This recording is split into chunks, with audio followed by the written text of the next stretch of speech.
Joanak bukatu dira. Aurten, Olariok jaso dugu omenaldia. Baina Hernaniko beste kirol batzuek ere goi mailan daude.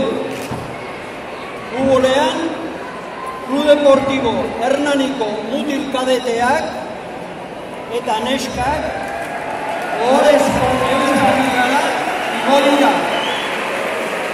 Areto futbolean, Orbel Taberna ere Euskal Ligara igo da. Eta Rubi taldeak ere ohorezko mailara igotzea lortu du. Zorionak denei. Datorren urtean berriz herri honetako kirolariok Hernani izena goi mailan utziko dugu. Gora Hernani!